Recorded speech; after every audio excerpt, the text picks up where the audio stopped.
Clear कर दूंगा, ठीक है। तो इलेक्ट्रॉनों की खोज की थी जे थॉमसन ने। और इलेक्ट्रॉन पर कौन सा आवेश होता है? तो इलेक्ट्रॉन पर होता है ऋण आवेश। कौन सा आवेश होता है?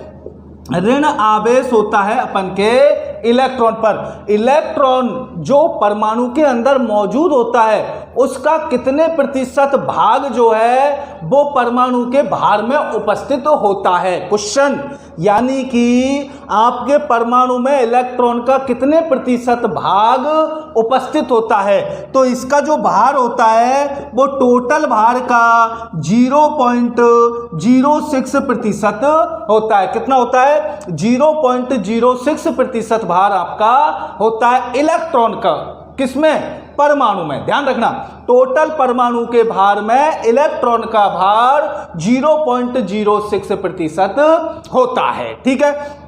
अब इसके द्रव्यमान की बात करें कि द्रव्यमान कितना होता है, तो इलेक्ट्रॉन का जो द्रव्यमान होता है, ध्यान रख लेना, इलेक्ट्रॉन का जो द्रव्यमान होता है वो होता है आपके 9.1 × 10⁻31। कितना होता है? 9.1 × 10⁻31। यदि आपके 9 पॉइंट के बाद, एक के बाद यदि कोई और अंक आएगा तो वहां पर आप करोगे 9.11 × 10⁻31 किलोग्राम। ध्यान रख लेना दोस्तों। देखो, पहली बात तो आपका जो क्वेश्चन आएगा वो क्वेश्चन एक राशि से संबंधित आएगा, लेकिन अगर सपोज करो उस राशि को बढ़ा देता है तो इसका जो रियल भाग होता है वो होता है 9.11 × 10⁻31 किलोग्राम। ये आपका द्रव्यमान होता है इलेक्ट्रॉन का। किसका द्रव्यमान होता है? इलेक्ट्रॉन का द्रव्यमान होता है। इसके बाद ये मौजूद कहां पर होता है? तो ये आपके मौजूद होता है कक्षा में। किसमें मौजूद होता है? कक्षा में मौजूद होता है, जिसका दूसरा नाम क्या है? कक्षा का दूसरा नाम है ऊर्जा स्तर। क्या नाम है दोस्तों? इलेक्ट्रॉन कक्षा में मौजूद होता है, कक्षा को अपन ऊर्जा स्तर भी बोलते हैं। अब इसको ऊर्जा स्तर क्यों बोलते हैं? क्योंकि देखो, यानी कि जो आपके इलेक्ट्रॉन मौजूद होगा वो कक्षा में मौजूद होगा। सपोज करो ये अपन का एक परमाणु है, इसके चारों तरफ ये कक्षा है, तो यहां पर आपके इलेक्ट्रॉन मौजूद होगा इलेक्ट्रॉन मौजूद। अब इसको ऊर्जा स्तर क्यों बोलते हैं? क्योंकि जैसे जैसे आपके इलेक्ट्रॉनों की कक्षा बढ़ती जाएगी वैसे वैसे इसमें ऊर्जा का स्तर भी बढ़ता जाएगा। इसीलिए कक्षा को ऊर्जा स्तर के नाम से भी जाना जाता है, ठीक है दोस्तों। तो आपके इलेक्ट्रॉन कहां पर मौजूद होंगे? कक्षा में मौजूद होंगे। कक्षा में ये करते क्या है? तो कक्षा में ये लगाते हैं चक्कर। क्या लगाते हैं? चक्कर। और चक्कर कितने प्रकार से लगाते हैं? तो चक्कर ये लगाते हैं 2 प्रकार से। कितने प्रकार से? 2 प्रकार से। एक तो ये घूमते हैं चक्रण और एक ये घूमते हैं वृत्ताकार। ध्यान रख लेना दोस्तों। यानी कि जैसे उदाहरण के लिए मैं आपको बता दूं, जो पृथ्वी होती है, पृथ्वी भी आपके 2 प्रकार से घूमती है। एक तो वो धुरी पर ही घूमती रहती है। धुरी पर घूमने का मतलब क्या है? धुरी पर घूमने का मतलब है वो केवल अपने ही स्थान पर इस प्रकार घूमती है। ध्यान रख लेना, जो धुरी पर घूमेगी वो अपने ही स्तर पर इस प्रकार घूमेगी। और चक्रण का मतलब क्या होता है? कोई चीज उसके पास है और उसके यदि चारों तरफ वो घूमे, उसके जैसे मान लीजिए ये है, ठीक है, अगर ये इस प्रकार घूमेगा तो उसको अपन बोलेंगे वृत्तीय घूर्णन। क्या बोलेंगे? वृत्तीय घूर्णन। और यदि वो किसी वस्तु के चारों तरफ घूमता है तो उसको बोलेंगे अपन दीर्घ घूर्णन या चक्रण। क्या बोलेंगे? दीर्घ घूर्णन या चक्रण। तो इलेक्ट्रॉन भी आपके उसी प्रकार घूमते हैं। एक तो आपके इस प्रकार घूमेंगे और एक आपके चारों तरफ इस प्रकार घूमेंगे। तो मोस्ट इंपोर्टेंटली क्वेश्चन ये बनता है कि इलेक्ट्रॉन की किस गति के कारण सबसे ज्यादा ऊर्जा उत्पन्न होती है। क्वेश्चन आपके बनता है कि इलेक्ट्रॉन की किस घूर्णन गति के कारण ऊर्जा सबसे ज्यादा पैदा होती है। तो देखो दोस्तों, जब तक परमाणु का विखंडन नहीं हो जाता, जब तक परमाणु टूटता नहीं है, जब तक उसमें से इलेक्ट्रॉन गति नहीं करते हैं, जब तक उसके अंदर केवल और केवल इलेक्ट्रॉन अपनी घूर्णन गति यानी कि केवल अपनी छति पर ही घूमते हैं। जब उनमें अपन कोई किसी प्रकार का फोर्स लगाते हैं तो तब जाके वो इलेक्ट्रॉन आपके तेजी से घूमेंगे, और तेजी से घूमेंगे तो श्योर है ज़्यादा एनर्जी पैदा होगी, और वो केवल अपनी ही गति पर घूम रहा है तो इसका मतलब किसी प्रकार की एनर्जी नहीं होगी। क्योंकि अगर आपके धुरी पर घूमते हुए उसमें एनर्जी होती तो परमाणु कभी भी स्वतंत्र नहीं रहता, उसको कहीं पर भी रख देंगे तो भी उसमें से ऊर्जा निकलती रहेगी। जबकि ऐसा नहीं होता है, अगर आप उसे विशिष्ट परिस्थितियों में रख देते हो तो उसके अंदर से ऊर्जा निकलना बंद हो जाता है। इसका मतलब इलेक्ट्रॉन के चक्रण के कारण सबसे ज्यादा ऊर्जा उत्पन्न होती है। ध्यान से तो सुन लेना दोस्तों, किसके कारण? तो दो प्रकार की गति करते हैं, एक तो करते हैं धुरी घूर्णन और एक होता है चक्रण।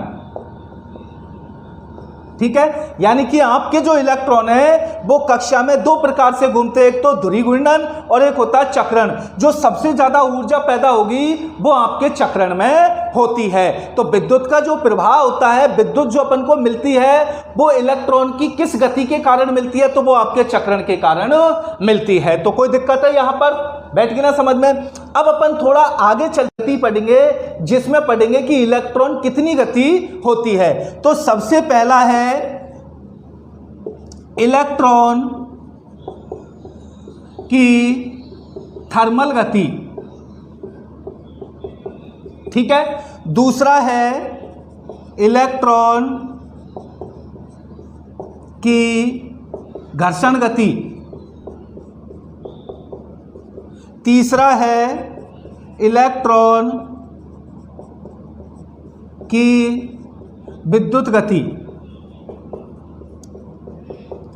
देखो दोस्तों, आपका जो इलेक्ट्रॉन है परमाणु से वो इलेक्ट्रॉन जो छूटता है, यानी कि कोई भी आपके परमाणु है, मैंने आपको क्लियर कर दिया था कि किसी भी पदार्थ का परमाणु उसमें मौजूद इलेक्ट्रॉन जब गति करेंगे, जब उस पर किसी भी प्रकार का बल लगाया जाएगा, तो यहां पर अपन उसमें तीन प्रकार का बल लगा रहे हैं। या तो किसी भी परमाणु को या किसी भी धातु को गर्म करते हैं, तो गर्म करने पर क्या होते हैं, ये इलेक्ट्रॉन यहां से छूटकर गति करने लग जाते हैं, यहां से छूटकर आपके गति करने लग जाते हैं, तो वो कहलाती है थर्मल गति। यदि किसी भी धातु को गर्म करने पर उसके इलेक्ट्रॉन गति करते हैं तो उसको बोलते हैं थर्मल गति। क्या बोलते हैं? थर्मल गति। तो इलेक्ट्रॉनों की थर्मल गति कितनी होती है? तो इलेक्ट्रॉनों की जो थर्मल गति होती है 10⁶ मीटर प्रति सेकंड होती है। कितनी होती है? 10⁶ मीटर प्रति सेकंड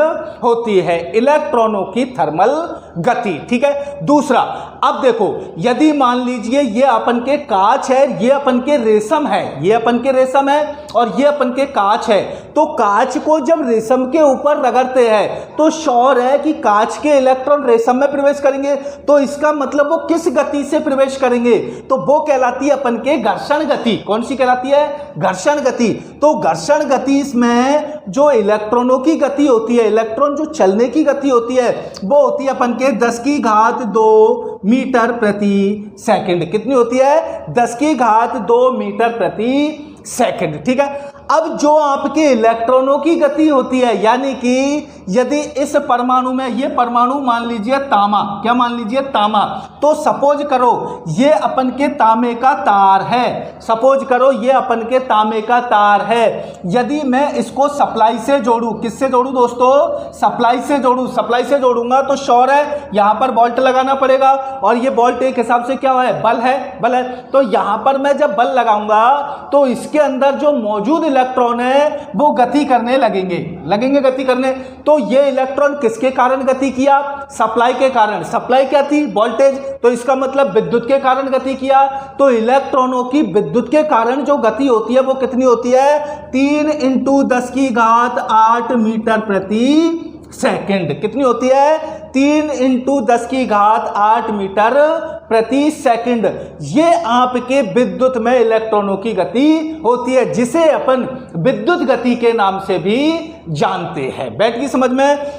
तो मुख्य रूप से इलेक्ट्रॉन आपके 3 प्रकार से गतिमान होते हैं। यदि वो थर्मल गति की पूछे तो थर्मल गति 10⁶ मीटर प्रति सेकंड। यदि वो घर्षण गति की बात पूछे तो घर्षण गति 10⁻² मीटर प्रति सेकंड। यदि वो विद्युत गति की बात पूछे तो 3 × 10⁸ मीटर प्रति। परमाणु है, ये परमाणु में आपके सपोज करो ये कक्षा है। क्या है? ये तो हो गई आपके पास कक्षा, ठीक है, जिसको अपन ऊर्जा स्तर बोलते हैं, और ये भी आपके कक्षा हो गई ना कक्षा। अब आपके जो इलेक्ट्रॉन इन कक्षाओं में मौजूद होते हैं वो किस फॉर्मूले से मौजूद होते हैं? तो वो आपके मौजूद होंगे 2 × n²। किसके हिसाब से? 2 × n², यानी कि n का मतलब है कक्षा की संख्या। n का मतलब क्या है? कक्षा की संख्या। अब कक्षा कितनी होगी, कैसे होगी, तो वो मैं आपको बताऊंगा। तो देखो, कक्षा आपकी जो होती है, ये वाली कक्षा जो होती है, जो नाभिक के सबसे करीब होती है, उसको बोलते हैं अपन के कक्षा। कौन सी बोलते हैं? के कक्षा। तो कक्षा अपन की होगी K L M N, यहां तक चलता है। n कक्षा तक आपके फॉर्मूला चलता है। फिर वापस जो आपके जो आगे की कक्षा होगी उसमें फॉर्मूला वापस K से स्टार्ट हो जाता है। वो मैं आपको क्लियर करूंगा कैसे, ठीक है। तो ये वाली कक्षा पहली कक्षा हो गई, ये वाली कक्षा दूसरी कक्षा हो गई, ये वाली कक्षा तीसरी कक्षा हो गई, ये वाली कक्षा चौथी कक्षा हो गई। यहां पर देखो, और मैं 2 कक्षा और बढ़ा देता हूं, ठीक है दोस्तों। देखो, ये वाली कक्षा हो गई K कक्षा, ये वाली कक्षा हो गई L कक्षा, ये वाली कक्षा हो गई M कक्षा, और ये वाली कक्षा हो गई N कक्षा। यानी अपन के इस परमाणु में मुख्य रूप से 4 कक्षा हो चुकी है। ये वाली को अपन बोलेंगे 1 कक्षा, ये वाली को अपन बोलेंगे 2 कक्षा, ये वाली को अपन बोलेंगे 3 कक्षा, और ये वाली को अपन बोलेंगे 4 कक्षा। 4 कक्षा। इसमें इलेक्ट्रॉन कितने होंगे?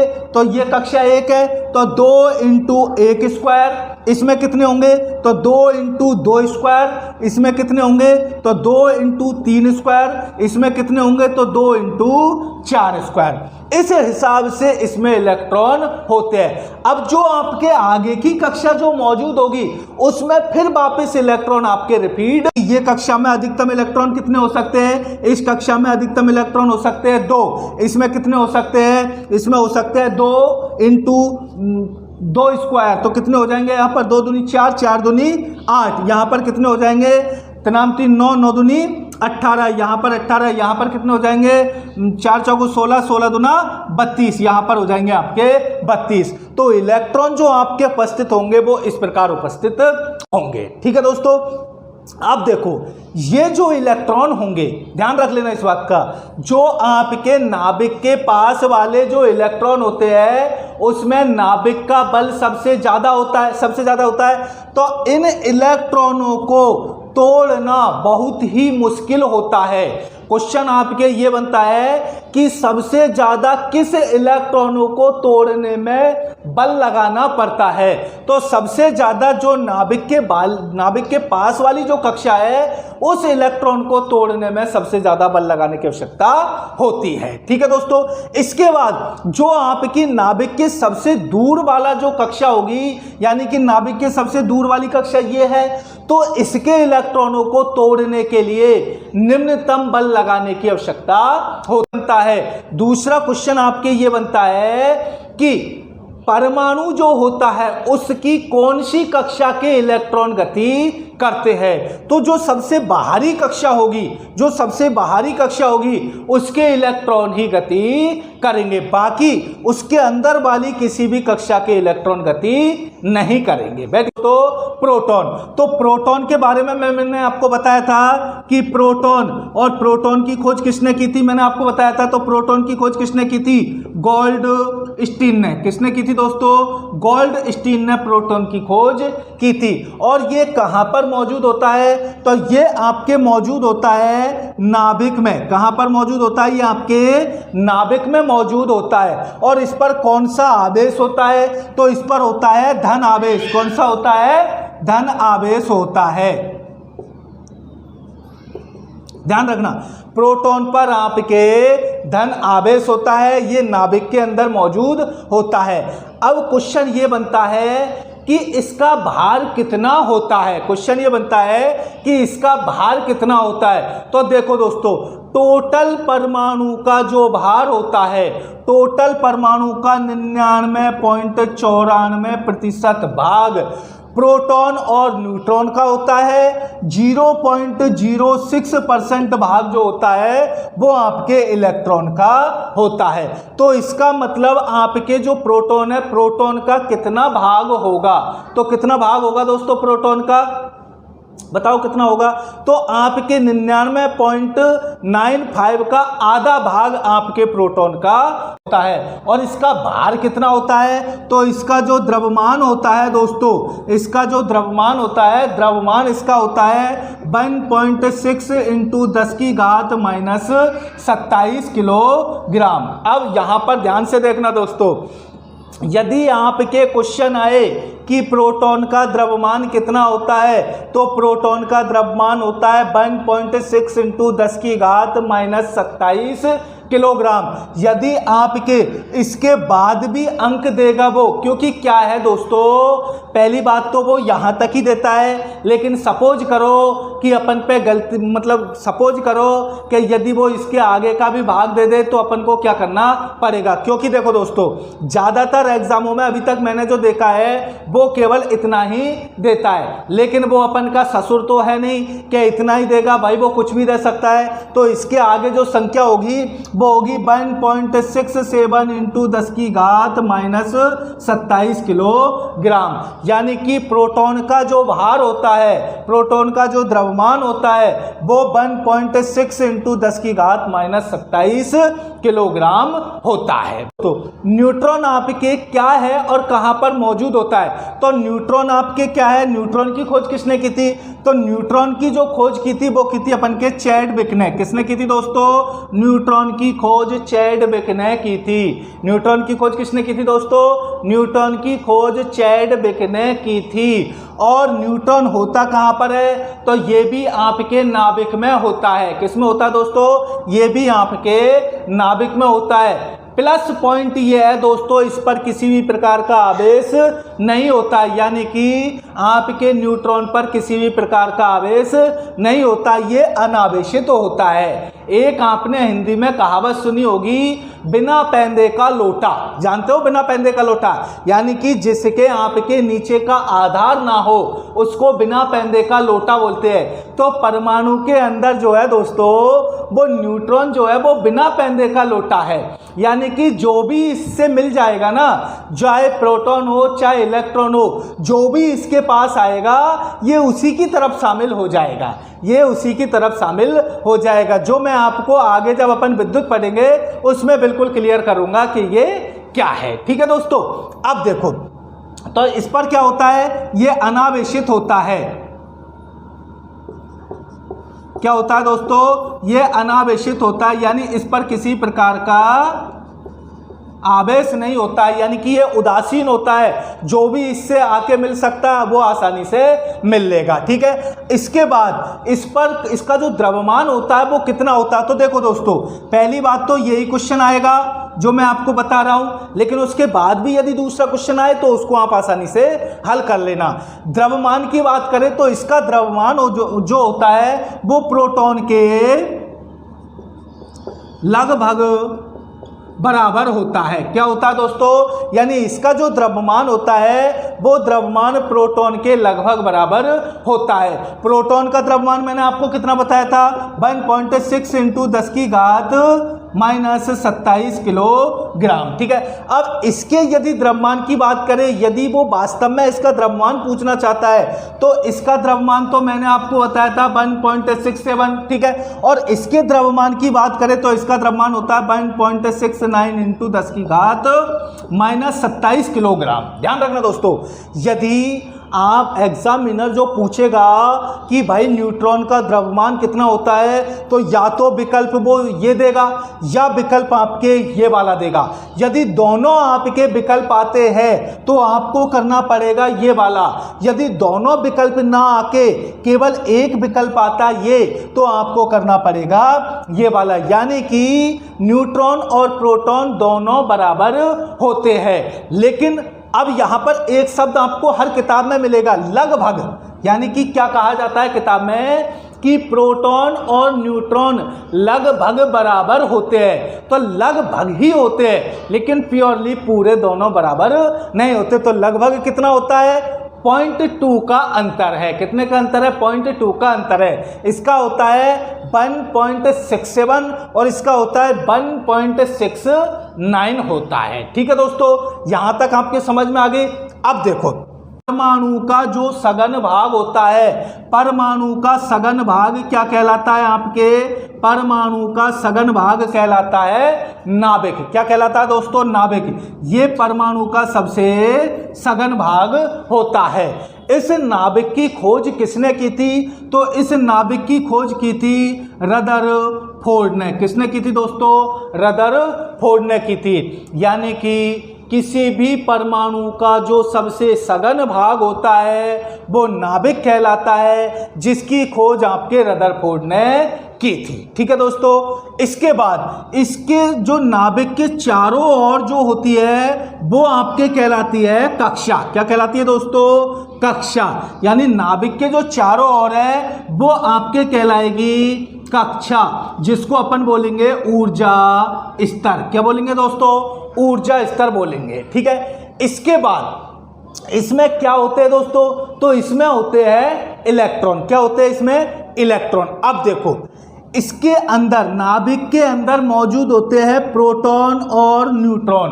प्रोटॉन पर होता है धन आवेश और न्यूट्रॉन आपके उदासीन होता है। ध्यान रखना दोस्तों, प्रोटॉन पर क्या होता है? प्रोटॉन पर होता है धन आवेश और न्यूट्रॉन आपके उदासीन होता है। इस पर किसी प्रकार का आवेश नहीं होता है। ठीक है दोस्तों, अब देखो, परमाणु का जो भार होता है, परमाणु का जो भार होता है, सबसे ज्यादा भार किसमें होता है? तो सबसे ज्यादा भार आपके नाभिक में होगा। किसमें होगा? नाभिक में होगा। यानी कि यहां पर आप बताते हैं परमाणु भार। क्या है? परमाणु भार।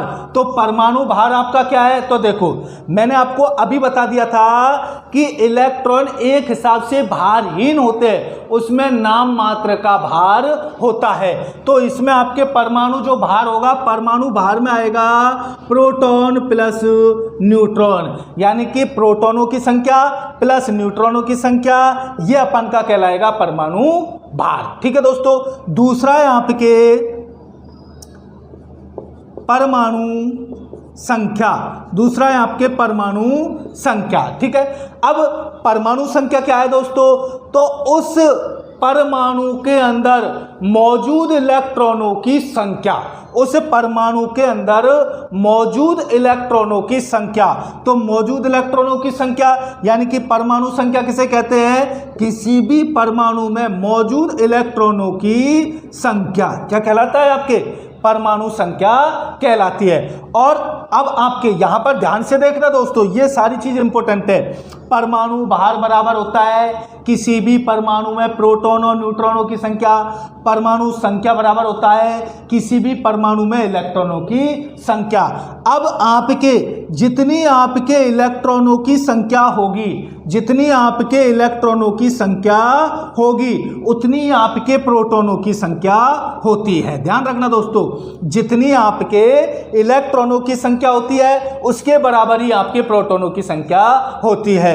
और जितनी आपके प्रोटॉनों की संख्या होगी, जितनी आपके प्रोटॉनों की संख्या होगी, उतनी आपके न्यूट्रॉनों की संख्या होती है। किसकी संख्या होती है? न्यूट्रॉनों की संख्या होती है। तो यहां पर ये चारों चीज आपके क्लियर है। यानी किसी परमाणु में प्रोटॉन और न्यूट्रॉन बराबर परमाणु भार होता है, किसी भी परमाणु में इलेक्ट्रॉनों की संख्या बराबर परमाणु संख्या होते हैं, किसी भी परमाणु में इलेक्ट्रॉनों की संख्या बराबर प्रोटॉनों की संख्या होती है, किसी भी परमाणु में प्रोटॉनों की संख्या बराबर न्यूट्रॉनों की संख्या होती है। ठीक है, अब एक जो शक वाला क्वेश्चन है वो अपन के आता है हाइड्रोजन से। किससे आता है? हाइड्रोजन से।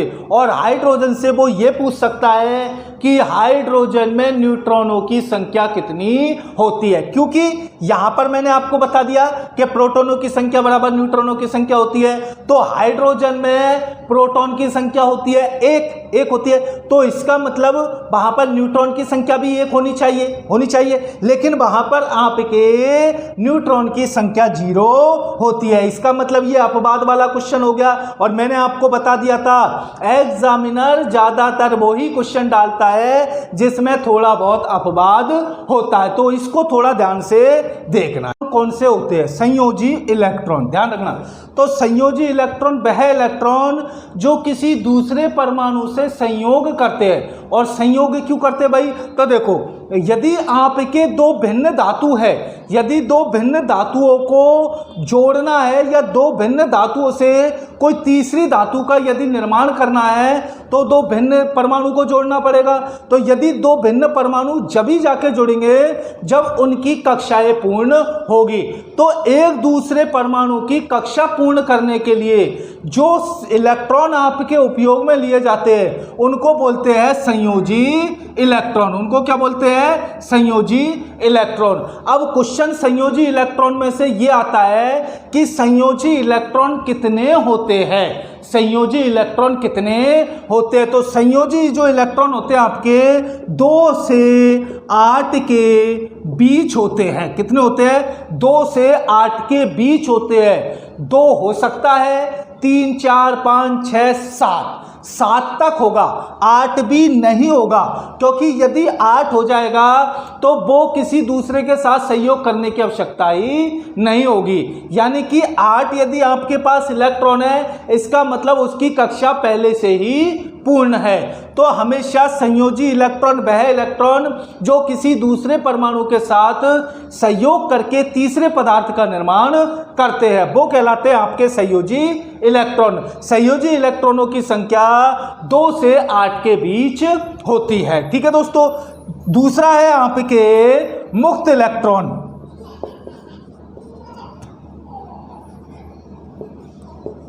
मुक्त इलेक्ट्रॉन, ठीक है। अब ध्यान रख लेना मुक्त इलेक्ट्रॉन किसे कहते हैं दोस्तों? तो मुक्त इलेक्ट्रॉन का मतलब होता है जो नाभिक के सबसे बाहरी कक्षा है, जो नाभिक के सबसे बाहरी कक्षा है, यानी कि ये वाली कक्षा सबसे बाहरी कक्षा होगी, तो इसमें जो इलेक्ट्रॉन मौजूद है वो कहलाते हैं मुक्त इलेक्ट्रॉन। कौन से इलेक्ट्रॉन कहलाते हैं? मुक्त इलेक्ट्रॉन। इनको दोस्तों मुक्त इलेक्ट्रॉन क्यों बोलते हैं? क्योंकि इन इलेक्ट्रॉन पर नाभिक का जो बल होता है वो कम होगा।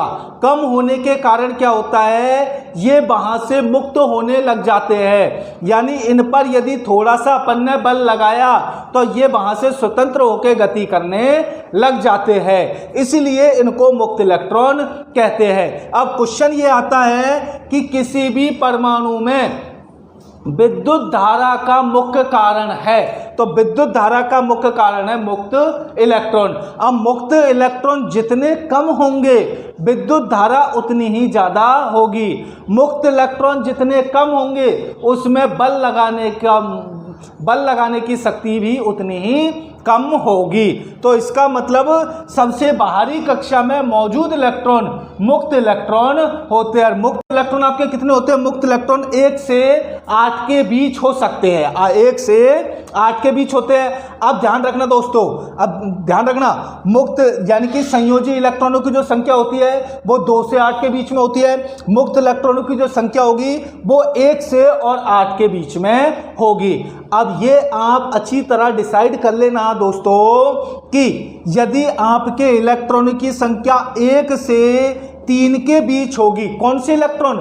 मुक्त इलेक्ट्रॉन, तो वो विद्युत के बहुत ही अच्छे चालक होंगे। बहुत ही अच्छे चालक होंगे। क्यों? क्योंकि वहाँ पर थोड़ा सा बल लगाने पर ही आपके इलेक्ट्रॉन गतिमान हो जाएंगे, और इलेक्ट्रॉन यदि गतिमान हो गए तो इसका मतलब विद्युत आपकी अच्छी होगी। यदि इलेक्ट्रॉनों की संख्या 4 से 6 होती है, 4 से 6 होती है, तो वो अर्धचालक होते हैं। वो कौन से होते हैं? अर्धचालक होते हैं, यानी उन पर थोड़ा ज़्यादा बल लगाने की आवश्यकता होगी। ठीक है। और यदि आपके इलेक्ट्रॉनों की संख्या 0 होगी या 8 होगी, यदि इलेक्ट्रॉनों की संख्या 0 या 8 होगी, तो वो आपके अचालक होते हैं, यानी कि उन पर आपके अधिक बल लगाने की आवश्यकता होती है। बैठ गई समझ में? तो मुक्त इलेक्ट्रॉन कितने होने चाहिए? 1 से 8 के बीच में होने चाहिए। यदि मुक्त इलेक्ट्रॉन 1 से 3 है तो वो विद्युत के अच्छे चालक होंगे। यदि 4 से 6 है तो वो अर्धचालक होंगे। यदि 0 से 8 है तो वो आपके अचालक होंगे। तो मुक्त इलेक्ट्रॉनों पर ही अपन के चालक, अचालक और अर्धचालक निर्भर होते हैं। इसकी चर्चा अपन आगे के चैप्टर में करेंगे। ठीक है दोस्तों, कि किसी भी नाभिक में प्रोटॉन और न्यूट्रॉन जो जुड़े हुए हैं वो जुड़े हुए हैं अंतराण्विक बल के द्वारा। इसके बाद क्वेश्चन ये और आता है कि किसी भी नाभिक से जुड़े हुए जो इलेक्ट्रॉन होते हैं, वो कौन से बल के द्वारा जुड़े होते हैं? तो आपके इलेक्ट्रॉन, ध्यान रखना दोस्तों, इलेक्ट्रॉन नाभिक से किस बल के द्वारा जुड़े होते हैं? यानी कि क्वेश्चन आपका ये भी आ सकता है कि इलेक्ट्रॉन, क्योंकि भाई देखो ये इलेक्ट्रॉन भी आपके नाभिक से जुड़े होते हैं। अगर ये नाभिक का बल इनमें नहीं होगा तो श्योर है ये इलेक्ट्रॉन बिखर जाएंगे, ये इलेक्ट्रॉन गति करने लग जाएंगे, तो ये इलेक्ट्रॉन बंधे होते हैं। तो क्वेश्चन ये आता है कि इलेक्ट्रॉन नाभिक से किस बंध से बंधे होते हैं या किस बल के द्वारा बंधे होते हैं? तो ये बंधे होते हैं चुंबकीय बल के द्वारा। किसके द्वारा? चुंबकीय बल के द्वारा। और ये आपको अच्छी तरह पता है कि ये आपकी चुंबक है, ये आपकी एक लोहे की धातु है। जितनी पास होगी उतना बल ज़्यादा होगा, जैसे जैसे दूर जाएगी उसका बल भी कम होता चला जाएगा। तो इस वाले इलेक्ट्रॉन पर ज़्यादा बल होगा, इस पर और भी कम होगा, और इस पर और भी कम होगा, क्योंकि निम्नतम होता है। तो क्वेश्चन ये आता है कि नाभिक में परमाणु के किस इलेक्ट्रॉन पर चुंबकीय बल सबसे कम होता है? तो जो सबसे बाहरी कक्षा होगी उसमें चुंबकीय बल होगा सबसे कम, जो सबसे नज़दीक की कक्षा होगी उसमें चुंबकीय बल होगा सबसे ज़्यादा। कोई दिक्कत दोस्तों? तो ये सारी की सारी चीज़ आपके यहाँ पर क्लियर है परमाणु की। अब अपन ने जो वादा किया था उसके मुताबिक मैं आपको 10 मोस्ट इंपोर्टेंट क्वेश्चन आपको बता रहा हूं जो एग्जाम में 100%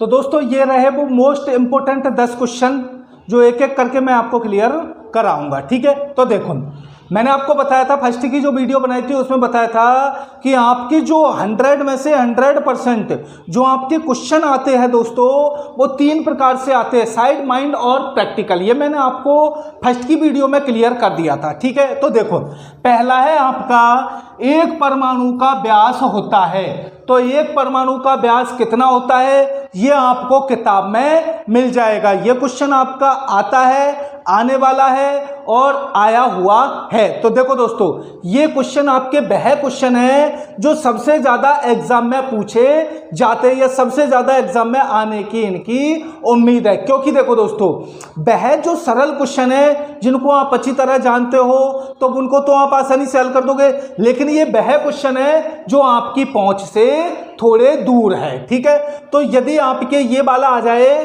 कि एक परमाणु का व्यास होता है, ये आपका साइड यानी कि किताब से पूछा गया है, तो इसका उत्तर कितना होगा दोस्तों? तो इसका उत्तर होगा बी। 10⁻⁻10 मीटर, यानी कि एक परमाणु का जो व्यास होता है वो 10⁻⁻10 मीटर होता है। और कितना सूक्ष्म होता है, तो मैंने आपको बता दिया था 1 एंगस्ट्रॉ के बराबर होता है। किसके बराबर होता है? 1 एंगस्ट्रॉ के बराबर होता है। और व्यास कितना होगा? तो व्यास होगा 10⁻10 मीटर। ठीक है दोस्तों, तो ये क्वेश्चन आप आसानी से हल कर लोगे क्योंकि किताब से है, किताब तो आप पढ़ते ही हो, तो किताब में से आसानी से हल कर लोगे। ठीक है, दूसरा जो क्वेश्चन है, प्रोटॉन का द्रव्यमान इलेक्ट्रॉन के द्रव्यमान से कितना गुना होता है, यानी कितना गुना अधिक होगा या कम होगा। ये आपका माइंड से है, क्योंकि देखो दोस्तों ये सक्का क्वेश्चन है, और ये सक्का क्वेश्चन है तो आपके विकल्प भी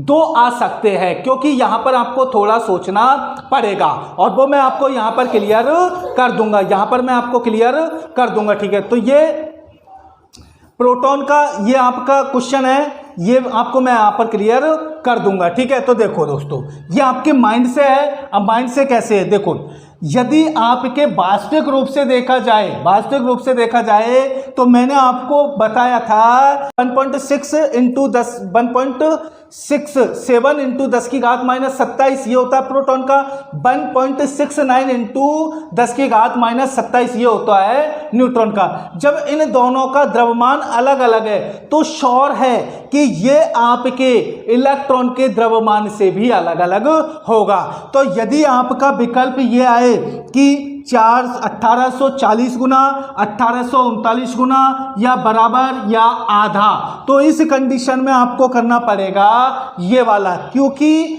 ये क्या है, उस कंडीशन में कहा गया है जब प्रोटॉन और न्यूट्रॉन दोनों को बराबर माना है, यानी कि आपकी किताबी लैंग्वेज में ये माना है कि प्रोटॉन और न्यूट्रॉन दोनों लगभग बराबर होते हैं, और दोनों लगभग बराबर होते हैं तो इसका मतलब प्रोटॉन का जो द्रव्यमान होता है वो इलेक्ट्रॉन के द्रव्यमान से 1840 गुना अधिक होता है। ठीक है, तो विकल्प यदि ये आएंगे तो आपको करना पड़ेगा 1840 गुना, और यदि विकल्प आपके ये आए 1836 गुना, 1840 गुना, 1839 गुना या सभी, तो उस कंडीशन में आपको करना पड़ेगा 1836 गुना, क्योंकि आप रियल में जब इससे काउंट करोगे तो आपके बैठेगा 1836 गुना। ध्यान रख लेना दोस्तों। तो ये आपका दूसरे नंबर का क्वेश्चन है। तीसरे नंबर का क्वेश्चन है आपके, वर्तमान में चालित परमाणु सिद्धांत किसने दिया था। तो यदि आपके क्वेश्चन, ये भी आपके माइंड से संबंधित होगा, किससे संबंधित होगा, माइंड से संबंधित होगा। ध्यान रखना दोस्तों,